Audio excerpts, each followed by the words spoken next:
Autumn, 1891. Millerville, Pennsylvania.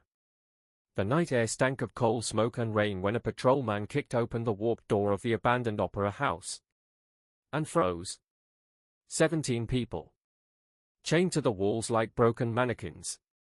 Their skin pale, their eyes glassy, and every single one of them already had a death certificate. Officially, they'd been dead for years. That was the moment Millerville's deepest secret cracked open. And what spilled out was so revolting the government buried it for 3 decades. The man behind it? Cornelius Venner. To the world, he was a charismatic circus master, dazzling crowds with trained animals, acrobats, and music. But behind the painted tents, he was building something monstrous, a living cabinet of wonders, made from people the world believed were already in the ground. This wasn't a rescue, it was a crime scene straight from hell. Bodies bore scars from months, even years, of captivity. Eyes darted with animal fear. They had been paraded in secret exhibitions for the amusement of the rich and the corrupt, officials who not only knew but profited from it. The local paper was silenced. Witnesses were threatened. Files vanished. And here's the most chilling part, Venner wasn't caught through police work. His empire crumbled because of one person. A single witness, trembling but determined, risked their life to end it. Millerville in 1891 was a town on the edge of change.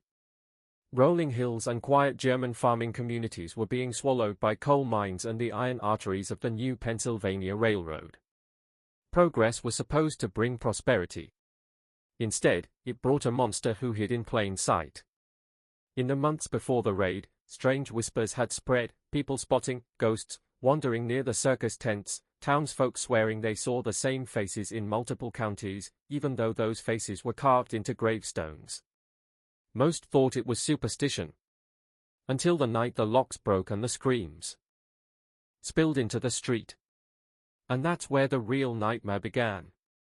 Because buried in those screams was a secret no one dared believe. Venner hadn't been working alone. Millerville in 1891 was bursting at the seams, 8,000 souls crammed between coal smoke and steel fire. Irish, German, Eastern European immigrants came chasing steady work, only to find the air thick with ambition for some, and desperation for others. In this town, no one asked too many questions. If you worked hard, paid your debts, and didn't make trouble, your past stayed buried. That willful blindness was the oxygen Cornelius Venner breathed. He was a man who didn't just walk into a room, he commanded it. Tall, immaculately dressed, his voice carried the easy confidence of old money. He claimed to be from a wealthy Dutch family in New York, though no one ever bothered to check. Why would they? His money was real, and it flowed through Millerville's taverns, shops, and backroom card games like a river of gold. When he bought the abandoned opera house in 1887, people assumed it was just a winter shelter for his traveling show, Venner's Cabinet of Wonders. And on the surface, it was acrobats flipping through firelight, exotic animals prowling under colored tents, and the freak show, always the freak show. The crowds adored it. They'd never seen performers like these. Eliza, the bone serpent woman, could twist her body into shapes that made doctors question anatomy itself. Johann, the Bavarian colossus, stood nearly 8 feet tall and bent iron bars like twigs. And the most haunting of all, Mary Catherine, the singing angel. A voice so pure it felt like glass breaking in your soul, yet she always kept her sleeves perfectly arranged, hiding the truth of her missing arms. Audiences left in awe. What they didn't know was the truth that would shatter Millerville's innocence forever. Many of these wonders hadn't joined willingly. They'd been taken. Every act was carefully chosen. Every performer acquired in ways no one dared imagine. And it was all hidden by one thing, Sheriff Josiah Cromwell. A lawman in title only, Cromwell had been bought within weeks of Venner's arrival. For $50 a month, more than most miners made in 2, he asked no questions. Not about the performers who never spoke of their pasts. Not about the late-night deliveries to the opera house. Not even about the strange wails that sometimes leaked into the streets when the wind was right. But in October, the lock on Venner's empire would break. And when it did, Millerville would discover that the Cabinet of Wonders was not a circus. It was a prison. Veneer's circus didn't just bring wonder, it left a trail of ghosts. In nearly every town it visited, people vanished. No bodies. No clues. Just names whispered in worried kitchens and crossed out in church registries. The disappearances had a rhythm, and always, in Veneer's shadow, stood his right hand, Dr. Heinrich Kellerman. He had arrived in Millerville just 6 months after Veneer, introducing himself as a German physician specializing in disorders of human development. He was polite, precise, and had the cold eyes of a man who saw people as specimens. Locals trusted him instantly. He offered free checkups, free treatments, charity for the poor. But Kellerman's credentials were pure fiction. His real expertise wasn't medicine. It was chemistry. His signature creation? A custom blend of laudanum and exotic opiates, strong enough to turn a screaming human into a silent, compliant shadow for days. He, Veneer, and Sheriff Cromwell had built what they believed was the perfect machine. Step 1. Identify targets, people with rare physical traits, the disabled, or simply the isolated. Orphans were gold. Immigrants with no family in America? Even better. Step 2. Lure them into Kellerman's office under the guise of free medical care. Step 3. The injection.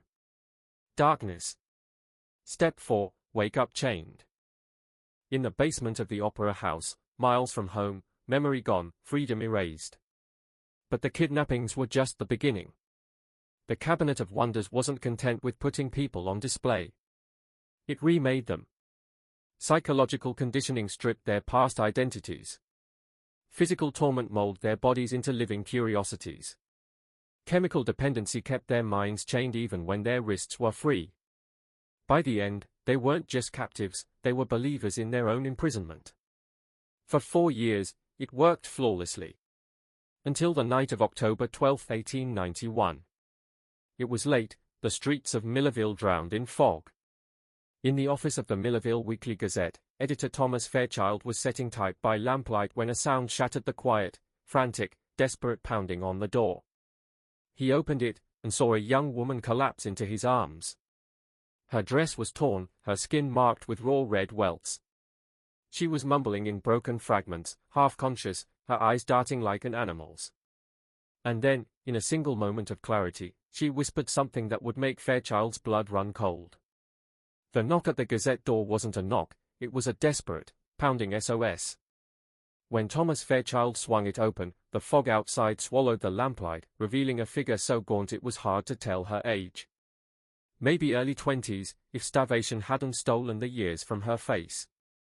Bare, bleeding feet. Torn dress hanging like rags. An eye so wide and feral they burned into Fairchild's memory forever. "They are still down there," she rasped, fingers clamping onto his arm with shocking strength. "In the dark, they can't get out. The chains, too heavy." Her voice cracked. Then she collapsed into a chair. Fairchild brought water. She drank like someone who hadn't touched liquid in days. Slowly, between trembling breaths, her story spilled out, not in order, not even making sense at first, but each fragment sharper than the last. A basement beneath the Opera House. Rooms barely big enough to lie down in. A man with needles and bitter medicine. The same movements, drilled over and over until muscle turned to agony. "My name is Sarah," she whispered. "Sarah Henley. I think I'm from Lancaster. But they told me I was dead." Her voice dropped to a terrified hiss. "They showed me papers. Said I was already dead." At first, Fairchild doubted her. The tale was too insane, dementia, hysteria, maybe trauma-induced delusions. But then, the details. She described the Opera House basement perfectly, features Fairchild had seen himself during a renovation years ago. She named other captives, described their conditions, their stage names, in the Cabinet of Wonders. And then, the moment that turned his skepticism into horror. "There's a ledger," she said, voice suddenly steady. "Veneer keeps it in his office. It has all our names. Where we came from. How much we cost. He calls us his investments. She swallowed hard. Some of the entries go back years, Mr. Fairchild. Years? The more she spoke, the more the truth took shape, and it was worse than anything Fairchild had imagined. This wasn't just cruelty. It was a system. An industrial-scale machine for abducting, erasing, and remaking human lives, run in plain sight for almost a decade. And if Sarah was telling the truth, the proof was locked in Veneer's office. One book that could burn the entire operation to the ground. Fairchild's hands shook, not from fear, but from the electric knowledge that if he could get that ledger, he'd not only break the biggest story of his career, he might save the ones still chained in the dark. Getting that ledger wouldn't just be dangerous, it would mean going to war with the most powerful men in Millerville. Men with friends in every courthouse, sheriffs in their pockets, and enough money to bury anyone who stood against them. Sarah should never have escaped. The only reason she was even in Fairchild's office was because of a mistake. Her evening dose of laudanum had been miscalculated by Kellerman's jittery young assistant, Peter. Normally, the drug would drown her mind in a heavy fog, leaving her barely able to think, let alone move. But that night, the fog never came. Her thoughts were sharp. Her pulse fast. And when Peter fumbled the lock on her shackles, she realized this was her only chance. The Opera House basement was a labyrinth of rotten darkness. Small, windowless rooms converted into cells. Chains anchored to the wall so captives could lie down, but never reach the door. Pulleys and locks so intricate only Veneer or Kellerman could free them. Sarah's cell was wedged between two living legends of the Cabinet of Wonders. On one side, Jan Brenner. To audiences, he was Johann the Bavarian Colossus, a giant who bent iron bars like twigs. In truth, he was a gentle Bavarian dockworker from Philadelphia. He'd been enormous but kind-hearted, the kind of man who would carry your crate without asking for a tip. Now, years of drugs and manipulation had hollowed him into a childlike shell, dependent on the very people who had stolen his life. On the other side, Mary Catherine, the singing angel. Real name, Catherine Ali. Born with a rare condition that left her arms underdeveloped but gifted with a voice that could make strangers weep. In Scranton, she'd been a hometown star. 3 years ago, she vanished after accepting what she thought was a legitimate audition. Instead, she woke in darkness, her dreams stolen and replaced with a stage name and a false death certificate. That was the true horror. It wasn't just the chains on their bodies, it was the chains in their minds. Veneer and Kellerman weren't just captors.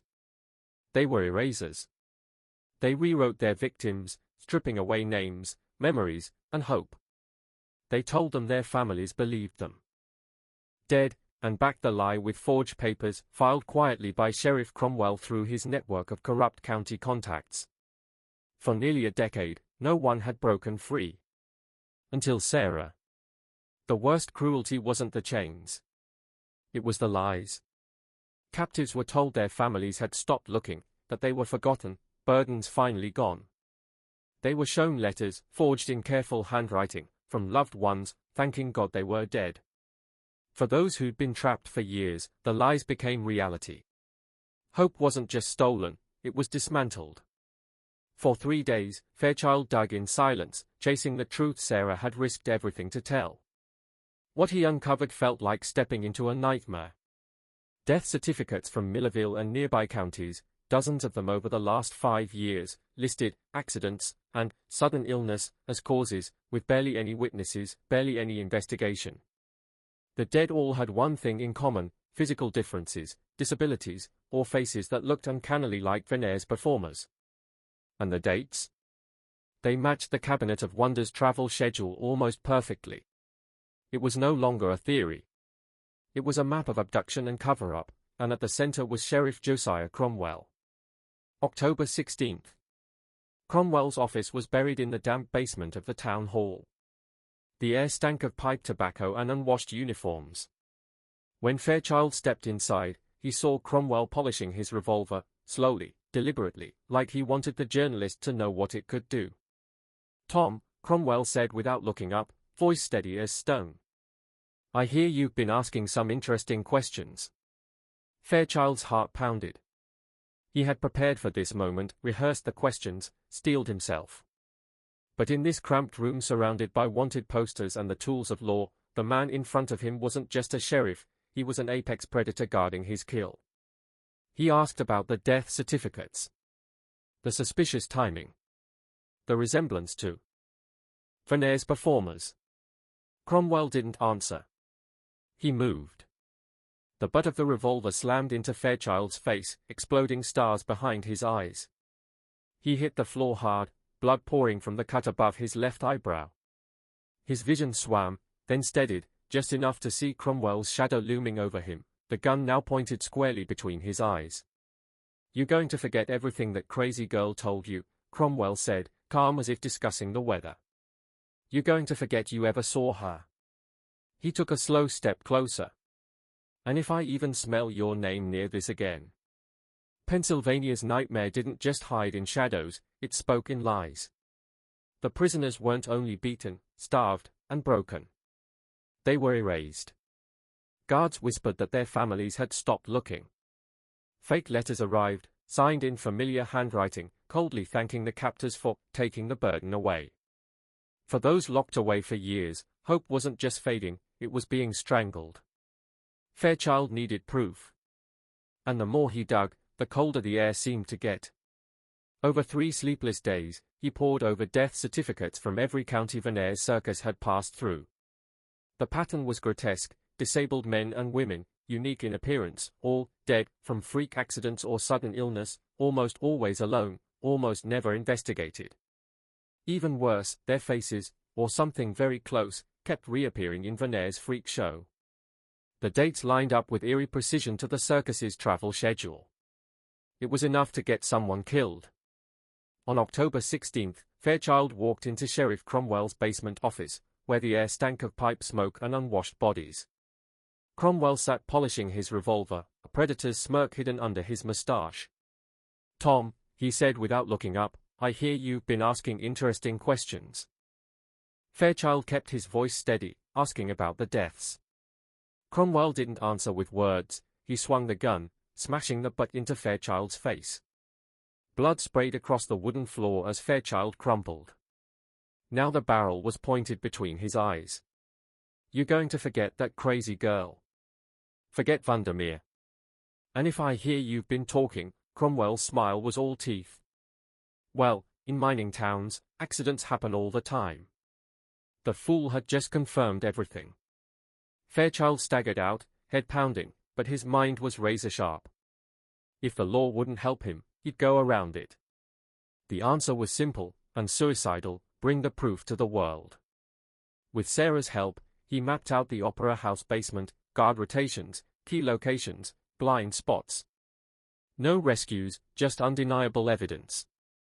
Photos of the cells. Close-ups of the prisoners.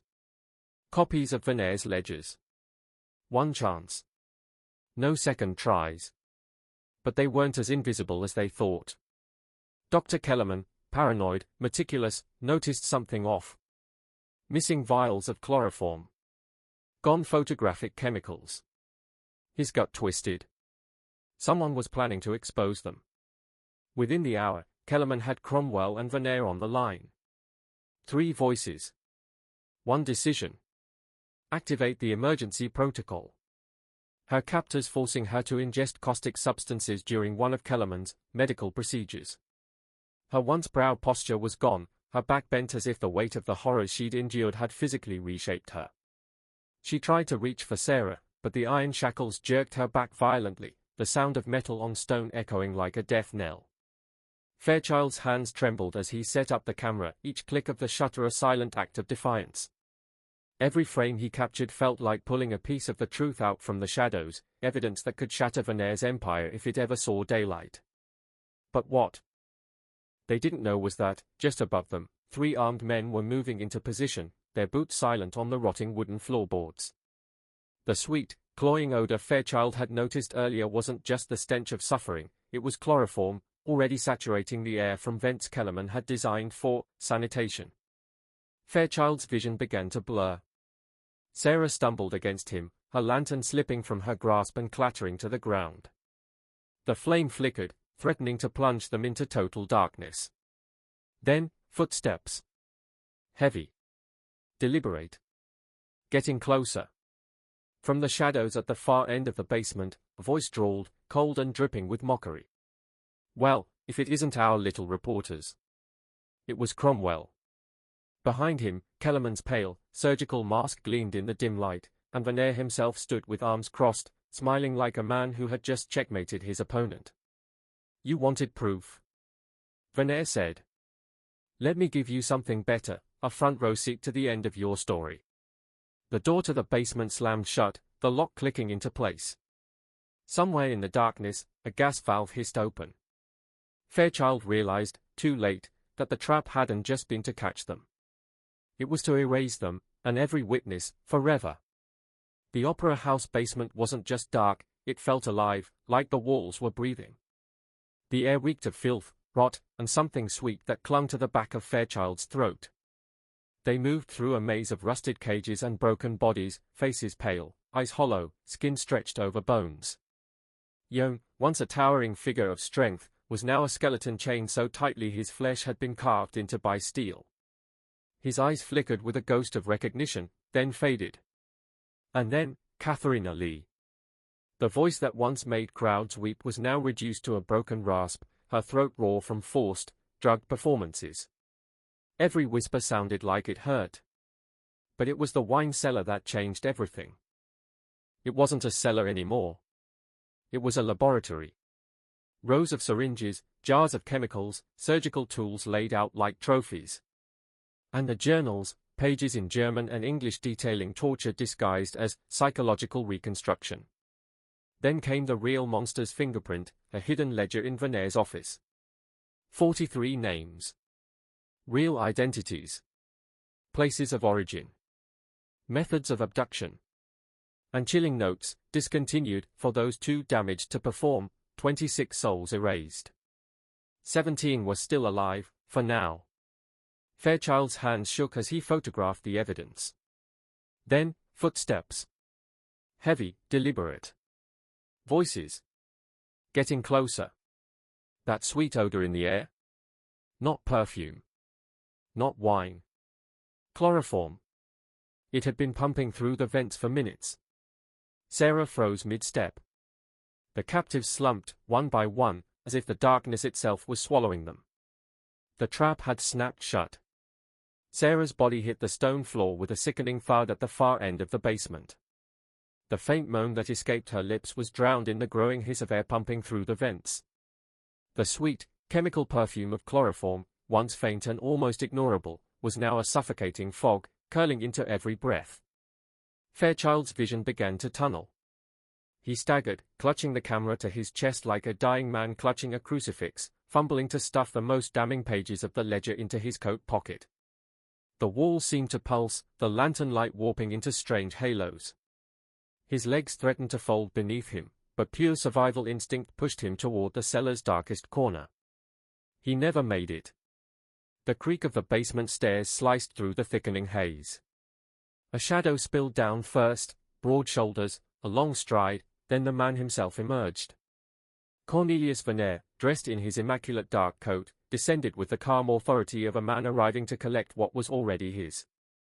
In one hand, a brass lantern cast its yellow light over his hawk-like face. In the other, a revolver gleamed. Behind him came Sheriff Cromwell, his badge catching the light, his eyes colder than the steel of his shotgun. Dr. Kellerman followed, adjusting the cuffs of his blood-flecked shirt with clinical detachment. 2 more men trailed behind, their bulk and scarred knuckles betraying their purpose, enforcers, the kind who could end a life without leaving a mark the law would recognize. Fairchild's knees buckled. The last clear thought that cut through the drug-induced fog was simple, razor-sharp, and absolute. We're not leaving this place alive. We're going to be names in that book. Darkness swallowed him. He awoke to pain, his shoulders screaming, wrists locked in iron cuffs that cut into raw skin. The cell was damp, its stone walls weeping with cold moisture. Rusty chains anchored him to the same wall that had held others before him. He could smell the history of suffering baked into the mortar. His camera was gone. The ledger pages, gone. His only proof had been swallowed into Veneer's vault. Through the bars, Sarah lay in the next cell, her chest rising shallowly, still unconscious from the chloroform. A smear of blood on her temple told him she'd been dragged here. The next hours were hell in shifts. They came for him in rotations, Cromwell first, all brute force and tradition. Leather straps bit into Fairchild's skin, ice water filled his lungs until he gagged and thrashed, the world flashing between black and white. Between blows, Cromwell leaned close, his breath reeking of tobacco and whiskey, whispering what they'd do to Sarah if Fairchild didn't cooperate. Kellerman was worse. His hands were precise instruments of suffering, finding nerves, joints, and muscles that screamed with pain but left no mark for a coroner to find. Every movement was accompanied by clinical observations, as if Fairchild were a lab rat rather than a man. But it was Verner who froze Fairchild's blood. Verner didn't threaten. He didn't rage. He sat in the cell like an invited guest, speaking in a voice low and even, as if lecturing on some refined subject. He asked about Fairchild's family, his education, his dreams, every answer dissected like a specimen under glass. His eyes were patient, curious, studying him with the same focus a jeweler gives to a gem. "You have a certain presence, Thomas," Verner murmured, leaning forward so the lantern light caught the sharp planes of his face. "Intelligent eyes. Strong bone structure. With the right conditioning, the right adjustments, you could be remarkable on stage." He smiled faintly. "I'm thinking, perhaps, the scholar of sorrows. A man who knows everything, except how to escape." Fairchild's vision swam. The cold stone floor tilted under him, the flickering lamplight smearing into molten streaks. His chest heaved against the drug's heavy fog, every breath clawing for control. Somewhere far ahead, Sarah crumpled to the ground like a marionette whose strings had been cut. He forced his trembling hands to fumble for his camera. The lens was smeared, his fingers clumsy, but he managed to stuff the most crucial ledger pages into his coat before his knees buckled. The world narrowed to a single image, shadows spilling down the basement stairs. Cornelius Vayner emerged like a figure cut from nightmare, his long coat swaying, a battered lantern glowing in one hand, and in the other, revolver, gleaming black in the firelight. Behind him came Sheriff Cromwell, jaw clenched, eyes flat as glass. Dr. Kellerman followed, his lips twitching into a smile that didn't reach his eyes. Two hulking silhouettes trailed them, faces Fairchild didn't know, the kind of men who made violence look like just another trade. Fairchild's heart pounded as his vision dimmed. In that instant, a crystal-clear realization slammed into him: he and Sarah weren't just captives. They were about to become the next names in Vayner's ledger, the discontinued acquisitions. When he awoke, the damp stench of mildew filled his lungs. Iron bit into his wrists, chains bolted to the wall. Across the narrow cell, Sarah lay motionless, her face pale, lips slightly parted. The chloroform still clung to her skin. His camera was gone. The ledger pages? Gone. The hours that followed blurred into a waking hell. They came in shifts, Vayner, Kellerman, Cromwell, each bringing their own brand of cruelty. Kellerman's tortures were almost surgical. He pressed nerve points, wrenched joints, and induced pain so searing it made Fairchild's teeth chatter, yet left no mark. Cromwell's were blunt and brutal, a leather strap snapping across ribs, icy water choking his lungs, and whispered threats about Sarah that painted images he couldn't unsee. But Vayner was the most dangerous. He didn't raise his voice or strike a blow. He asked questions about Fairchild's family, his career, the stories that drove him. He studied him like a rare specimen, his pale eyes glinting with something between admiration and hunger. "You have a certain presence, Thomas," Vayner murmured one night, leaning close enough that Fairchild could smell the faint tang of machine oil on his coat.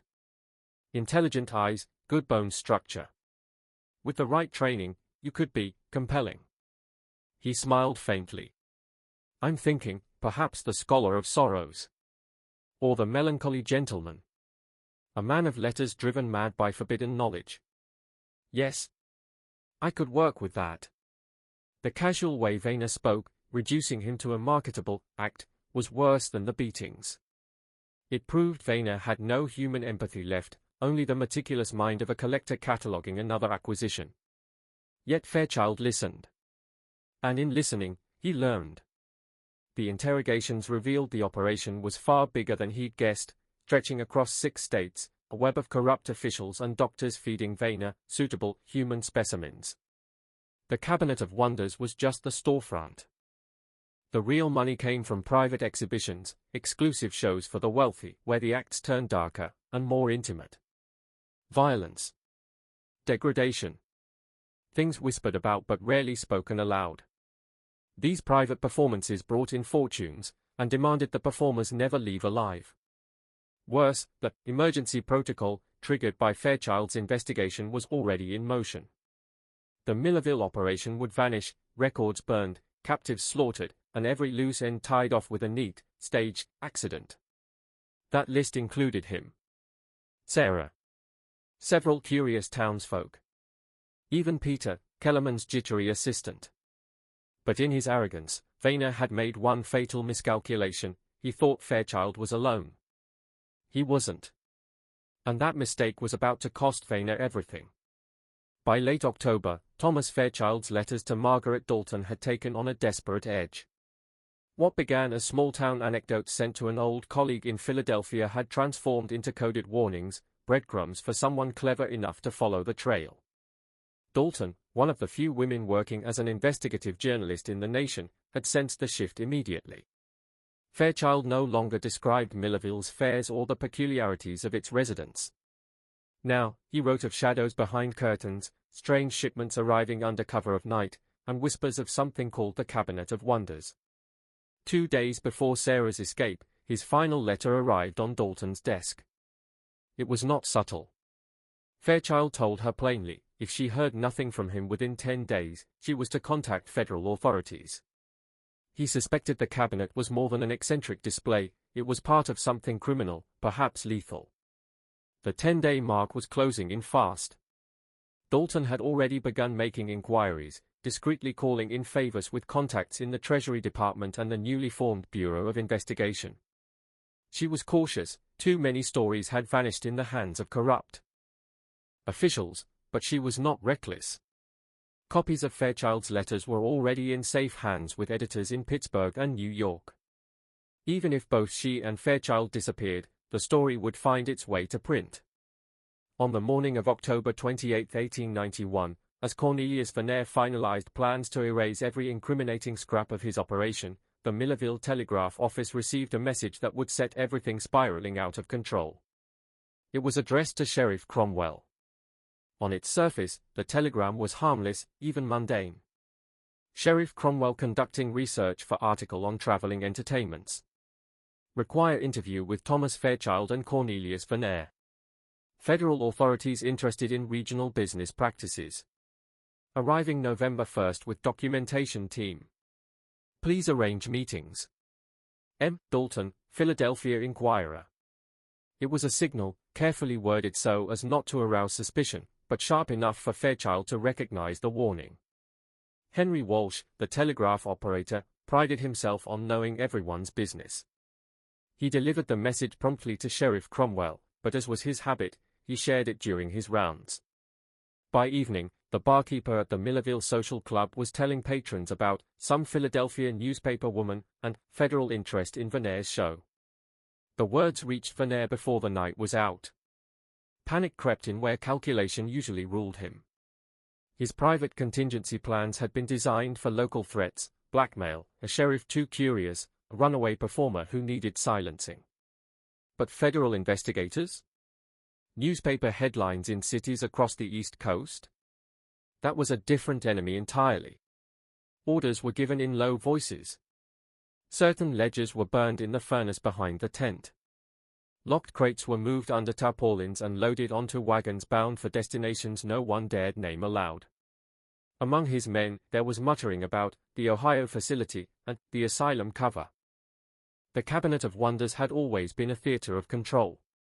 But now, with the clock ticking toward Dalton's arrival, it was Vayner who felt trapped, his empire of illusions crumbling under the weight of something he could not manipulate, time. The reference to a documentation team hit Vayner like a knife to the ribs. It suggested that Dalton was not coming to dig, she was coming to confirm. Evidence already existed, perhaps locked in some Philadelphia editor's safe, perhaps already in the hands of federal investigators. If that was true, the tangled web of bribed officials, bought sheriffs, and paid-off magistrates he'd cultivated for years would be useless. Federal jurisdiction could cut through local corruption like a blade through paper. For the first time in years, Veneer's mind was not a machine of precision. It was a furnace. Flight was an option, burn what he could, abandon Millerville, vanish into the cities of the Midwest, but he couldn't bear the thought of leaving behind his collection, his masterpiece. Instead, he chose the most reckless path of all: he would accelerate. The decision was made in a single, fevered hour. Every captive would be eliminated before Dalton set foot in town. The Opera House, his sanctuary and his prison, would be set ablaze, reduced to smoldering black skeletons and ash. Any records, any artifacts, any trace of what had been done there would be swallowed by the flames. Then he would disappear with whatever gold, silver, and liquid assets could be gathered before dawn. It was a desperate plan, ugly and unrefined, but panic had stripped Veneer of patience. What he did not realize, what he could not realize, was that this very haste would be the crack in his armor. The night of October 29th began like the first step in an execution ritual.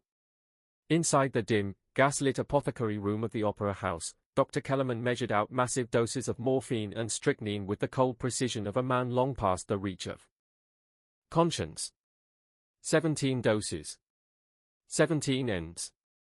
His instructions were clear: the captives would die quietly in their locked chambers, their bodies then dragged into the main hall, doused in kerosene, and burned in the inferno to come. But not everyone in that building was prepared to cross the final line. Peter, Kellerman's pale, sharp-eyed assistant, had lived in a state of constant dread for months. He had told himself he was only helping with maintenance, that the blood on his hands wasn't really blood if it wasn't he who gave the final order. But now the truth stood in front of him in glass vials, poison enough to snuff out 17 lives. Something broke inside him. While Kellerman turned his back to grind the last of the strychnine into fine powder, Peter slipped out into the freezing night, boots pounding on the wet cobblestones. His lungs burned, but he didn't stop until he reached the parsonage of Reverend Samuel Brooks, Millerville's Methodist minister and one of the few men in town whose soul Veneer had never managed to purchase. At first, Brooks dismissed him as another raving drunk. Millerville had no shortage of those. But Peter's words came sharp, rapid, desperate. He described the Opera House from the inside, the hidden staircase behind the east wall, the locked storage rooms beneath the stage, the makeshift infirmary where invalids, who were supposed to have died years ago, still lived in silence and shadow.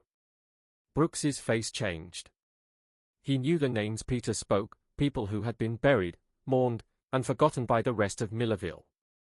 By the time the church bell struck midnight, they had a plan. Brooks would send urgent telegrams to the Pennsylvania State Police and directly to the governor's office. Peter would go back, God help him, and stall Kellerman however he could, buying precious hours until armed men could descend on Millerville. The race had begun, though neither man could yet see how much blood the next 24 hours would spill. The basement air reeked of mildew, kerosene, and fear. Fairchild's hands trembled, not from hesitation, but from the poison of exhaustion eating through his muscles. Every step from his cell was like crossing a battlefield where the enemy could appear from any corner. Shadows twisted along the damp stone walls as he crept through the passageways, the dim flicker of gaslight above throwing grotesque shapes that made every turn feel alive. He moved silently, each footstep timed to the distant creak of the Opera House settling in the wind. The first cell door groaned as he forced it open, revealing a figure huddled in the farthest corner, a man in his 50s, face pale and eyes unfocused. Fairchild whispered urgently, but the man only blinked, as if language itself had been stolen from him. The drugs had hollowed him out. Fairchild had to drag him to the door, urging him forward like a ghost half willing to live. The next captive clung to him like a child, trembling so violently her teeth chattered. She recoiled at his touch, eyes darting wildly, as though every human hand was a prelude to pain. Years of captivity had rewired her instincts, freedom now felt like another trick. Upstairs, Peter fought his own war. He intercepted Kellerman in the corridor, breathless and insistent. Cromwell says no one gets touched until he's spoken to them. His orders. Kellerman scowled, syringe still in hand. "We're on a clock, boy. This delay could."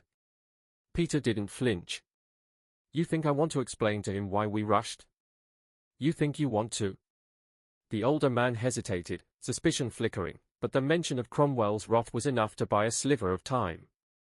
Kellerman cursed under his breath and shoved the syringe back into his coat, muttering about idiotic orders. Back in the basement, Fairchild's pace quickened. He could hear faint movement above, boots shifting, a door slamming, muffled voices. The air felt heavier now, as if the building itself knew its end was near.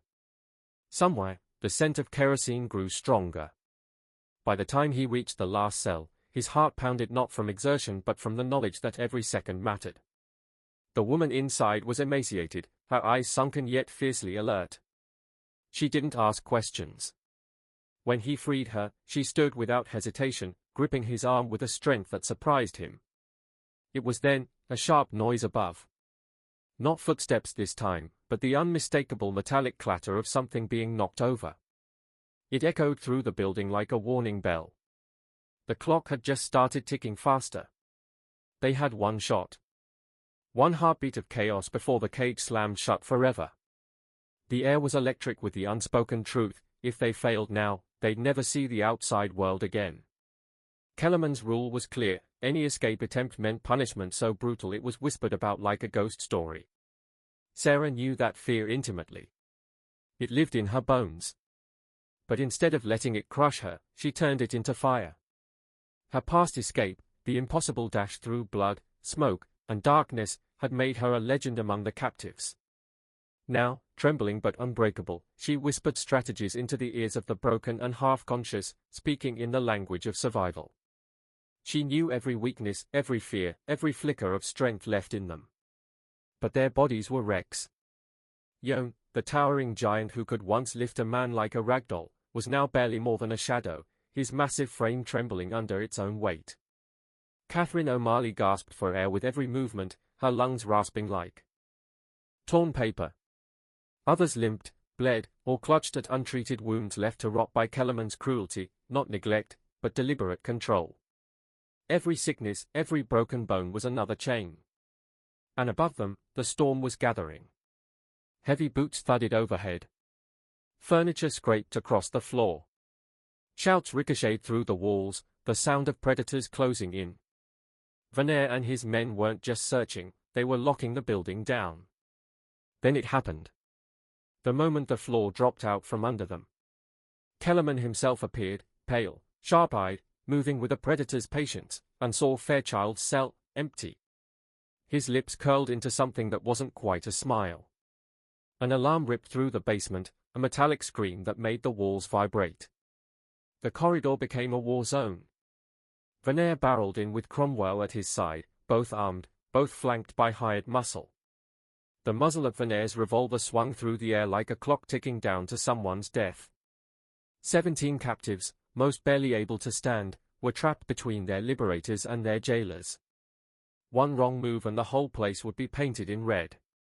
But rage is a dangerous thing. Verner's obsession boiled over. Fairchild had humiliated him, and now, nothing else mattered. Instead of securing the others, he locked eyes on the journalist like a wolf scenting blood. Every step he took toward Fairchild left the rest unguarded. Sarah seized the fracture in their enemy's focus. Grabbing the hands of two still-standing prisoners, she darted for the stairs.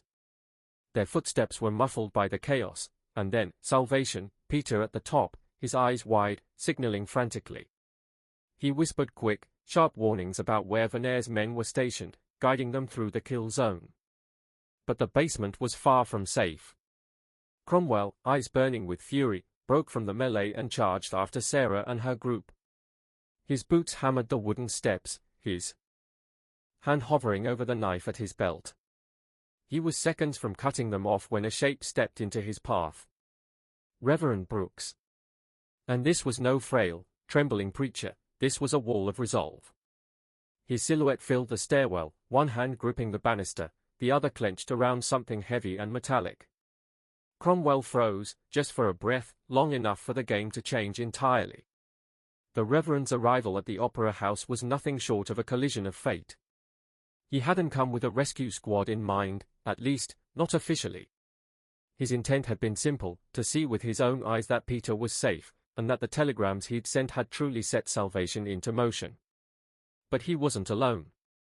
3 Pennsylvania State Police officers stepped out of the shadows behind him, their uniforms crisp, their expressions grim, and their presence a stark, undeniable sign that outside authority had finally pierced the rotten shell of Millerville. It was a stroke of luck, no, divine providence, that a rare, perfectly timed rail connection had carried them here faster than anyone could have imagined. And it was their sudden, unannounced appearance that shattered Cromwell's carefully maintained illusion of control. The moment he saw the badges, Cromwell's face drained of color. For a heartbeat, his instincts warred within him.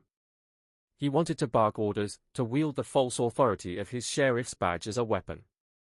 But the steel-eyed state officers weren't listening.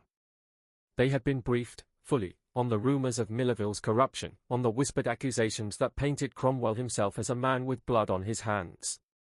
They weren't here for him. They were here for justice. Downstairs, the sound of shuffling feet began to rise like a tide. Fairchild's work was paying off. Drugged, starved, and broken as they were, the captives were stumbling toward freedom. Some were dazed, unable to process the chaos around them. Others wept openly at the sight of real officers, as if afraid that blinking might cause them to vanish. The tension boiled over when Verner made his move. The man's survival instincts were as sharp as they were ruthless. He didn't run, running was for prey. Instead, he stormed into his office with Kellerman at his side, slamming the door behind them and throwing every scrap of heavy furniture they could find into a makeshift barricade. Filing cabinets screeched across the floor. Desks crashed into place. Their plan was desperate and short-sighted: burn every document, every ledger, every scrap of paper that could tie them to their crimes, and then fight their way out with lead and blood. What they didn't know, what they couldn't know, was that their damning evidence was already beyond their reach. Fairchild's earlier infiltration had yielded photographs of the most incriminating pages in the ledger, copies of which lay hidden in a place only he and Sarah knew. Even if the office became an inferno, the truth would survive. For 3 hours, the Opera House was locked in a grim stalemate. More state police poured in, and with them came an emissary from the Pennsylvania Attorney General's office, summoned through the quiet but relentless pressure of Margaret Dalton's federal contacts. In the Grand Hall, the scene was like something torn from the pages of a nightmare-turned-miracle. 17 human beings, 17, who had been declared dead in official records, were now being documented, photographed, and wrapped in the cautious care of medics. Some could barely stand. Others clung to officers as if to an anchor in a storm. Each was a living indictment against the horrors that had unfolded here. The deadlock might have lasted all night if not for young Brenner. The gentle giant, as the prisoners had called him, had spent years shuffling in a haze of sedation and abuse. But the sight of Kellerman through the narrow office window lit something in him, something ancient and volcanic. Rage. Pure, unfiltered rage. His breathing changed, slow at first, then deep and animal. He stepped forward, each movement deliberate, his eyes fixed on the man who had played God with so many lives. The first crash of his shoulder against the barricade shook the walls. The second sent splinters flying. The furniture that might have resisted a dozen ordinary men crumpled beneath his relentless assault. Officers shouted for him to stop, but Yang couldn't hear them, not through the roaring in his head. This was not about law anymore. This was retribution. And within minutes, the barricade that had been Verner and Kellerman's last refuge collapsed in a heap of shattered wood and twisted metal. What happened next would end the standoff forever. Created an opening large enough for the state police officers to enter. Kellerman's capture was accomplished. Without violence. The false doctor had collapsed into a state of nervous exhaustion and offered no resistance. But Verner proved to be more resilient. When the officers entered his office, they found him calmly feeding documents into a small fire he had built in a metal waste basket. "Gentlemen," he said without looking up from his task, "I'm afraid you're too late. Whatever crimes you believe you can prove died with these papers." But Verner's confidence was misplaced. Even as he destroyed his records, Thomas Fairchild was working with investigators to reconstruct the operation based on his photographs and the testimony of the survivors. More importantly, Peter's detailed knowledge of the day-to-day operations provided investigators with information that no written record could have contained. The arrest of Sheriff Cromwell proved to be almost anticlimactic. Faced with overwhelming evidence of his corruption and the testimony of multiple witnesses, he immediately attempted to negotiate a plea agreement in exchange for information about Veneer's broader network of accomplices. But perhaps the most important moment of that terrible night came when Catherine Ali, her voice still damaged, but her spirit unbroken, began to sing. It was a hymn her mother had taught her as a child, and one by one, the other survivors joined in. Their voices, weak and damaged, but still human, filled the opera house with a sound that was both heartbreaking and triumphant. As dawn broke over Millerville on October 30, 1891, the full scope of Veneer's operation was beginning to come into focus. The 17 survivors represented only a fraction of the victims who had passed through his hands over the years. The other 26 individuals listed in his ledger as discontinued would never have the chance to see justice served. The trials that followed. The exposure of Veneer's operation became a sensation throughout Pennsylvania and the broader United States. The case represented one of the first major prosecutions of organized human trafficking in American legal history, and the proceedings were covered extensively by newspapers from coast to coast. Cornelius Veneer was ultimately convicted on 43 counts of kidnapping, 17 counts of unlawful imprisonment, and 26 counts of murder. The evidence against him was overwhelming, combining physical proof. The flames in Veneer's office crackled like the last desperate heartbeat of a dying animal. He sat behind his desk, immaculate as ever, feeding page after page into a metal wastebasket fire. The smoke curled upward, carrying with it the secrets of years, secrets bought with human lives. When the state police burst through the door, he didn't even flinch. "Gentlemen," he murmured, "I still fixed on the burning paper, I'm afraid you're too late. Whatever crimes you believe you can prove died with these." But Veneer's smug certainty would be his undoing. In another part of the building, Thomas Fairchild was already unspooling the truth, hundreds of photographs, survivor testimonies, and the intimate, harrowing details provided by Peter, who had lived every nightmare Veneer had orchestrated. These weren't just documents. They were living, breathing indictments. Sheriff Cromwell's arrest, by contrast, was almost dull. Cornered by a mountain of evidence and surrounded by the stares of people he had betrayed, the once feared lawman folded instantly. He even tried to barter names, contacts, favors, in exchange for leniency. What he revealed would send ripples of scandal through courtrooms and county offices for years to come. But the most unforgettable moment came not from the arrests, nor the confessions, nor even the mountains of evidence. It came from a voice. In the shadowed wreck of the opera house, Catherine Ali, her throat scarred, her voice fragile, began to sing.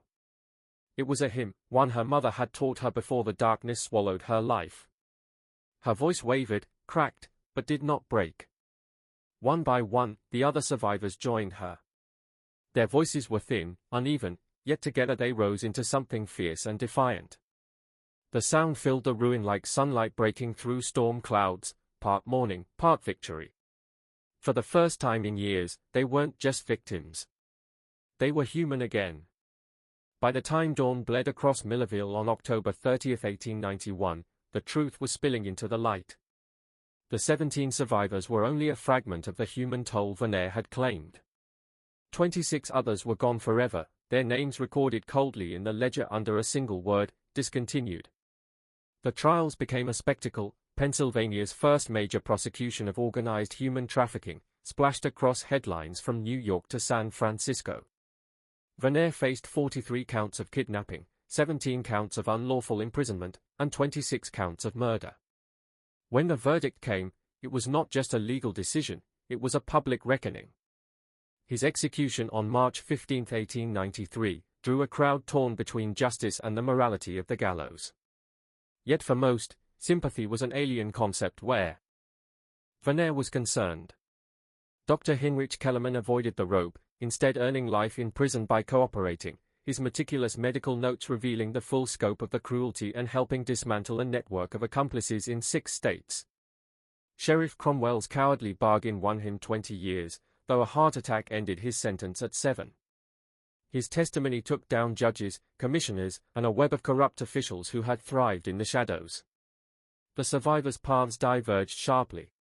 Sarah Henley rebuilt herself into a force of advocacy, dedicating her life to hunting predators like Verner. Young Brennan never recovered fully. The horrors had rewired his mind, leaving him with a quiet, permanent fog. Yet he found solace in tending gardens and mending fences, his hands busy even if his words failed him. Catherine O'Malley's voice never returned, but her will did. She went home to Scranton, married the man who had refused to give up hope, and lived a life of quiet dignity, still writing letters to other survivors until her final days. And Thomas Fairchild, his pen became a sword. Millerville had forged him into one of the nation's fiercest investigative journalists, a man who would never again turn away from the voiceless. The shadows of Verner's crimes would never fully lift from Millerville. But on that October morning, with the hymn still echoing in the survivors' throats, the darkness had been driven back, if only by a single, hard-won step. The trial had been swift but unrelenting. The sheer weight of evidence, ledgers stained with ink and blood, survivor testimony trembling with pain yet sharpened by truth, left the jury no room for doubt. When the sentence was read, the courtroom held its breath. On March 15, 1893, Verner met the hangman's noose. Outside, protesters gathered. Some decrying capital punishment, others demanding it should have come sooner. But for a man who had shattered so many lives for profit, the air was thick with grim satisfaction rather than sympathy. Dr. Heinrich Kellerman, spared death in exchange for his cooperation, would rot in a stone cell for the rest of his days. His confessions were a map of corruption, names, dates, and locations stretching across 6 states. Through his words, other accomplices were dragged from the shadows, chains clinking in 6 different courthouses before they, too, faced justice. Most vital of all, his medical records laid bare the grotesque cost of Verner's experiments, allowing the surviving victims to finally receive treatment for injuries both visible and hidden in the mind. Sheriff Josiah Cromwell, once the smiling face of local law, traded his badge for a prison uniform. His sentence, 20 years, was cut short when his heart gave out after only 7.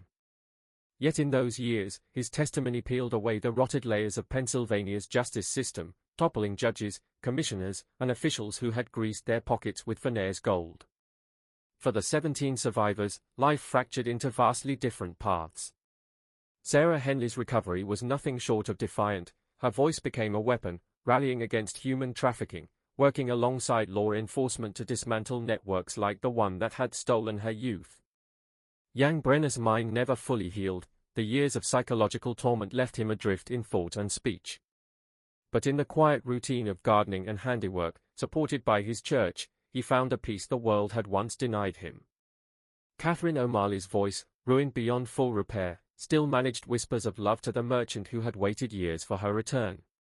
She lived out her days in a small house in Scranton, penning letters to fellow survivors until her death in 1934. Journalist Thomas Fairchild emerged from Millerville transformed. His reporting on the case propelled him into the ranks of America's greatest investigative writers, but it also burned into him a conviction: the powerless must never be left voiceless. Margaret Dalton, who had risked everything to gather the truth, became the Philadelphia Inquirer's first female investigative correspondent.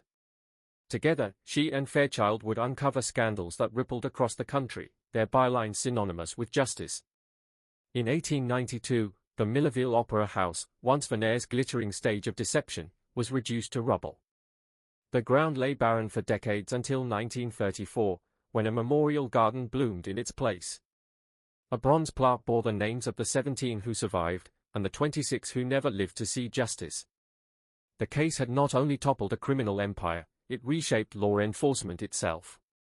It forced cooperation between local, state, and federal agencies, changed how missing persons were investigated, and placed new safeguards around traveling shows to prevent them from masking horrors. Performers were now required to carry proof of voluntary participation, and surprise inspections became law. Yet, beneath these victories, shadows lingered.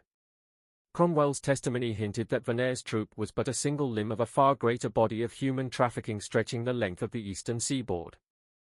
Many accomplices were caught, but others vanished like smoke, resurfacing under new names in towns far away. Some of the victims listed as discontinued in Venere's ledgers had not died at all, they had been sold, scattered to unknown fates. Despite years of searching, most were never found. Perhaps the most chilling truth was this: Venere's horrors had thrived not in some distant wilderness, but in plain sight, made possible by prejudice, greed, and a public hungry for the spectacle of human suffering. Death certificates for the disabled falsified with a signature and a wink. Officials pocketing bribes to look away. Audiences laughing at the grotesque, never asking if the performers had chosen to be there. In the end, the Millerville case became a testament to resilience, but also a warning. The greatest monsters in history have never worn fangs or claws. They have worn human skin, carried human smiles, and moved freely among the crowds. The 17 survivors had their deaths erased from the records, their names restored to the living. But for every one of them, how many more remained lost in the dark? How many others were never rescued, their voices smothered by the soil of history? No one could answer. And perhaps that was the most terrifying part of all.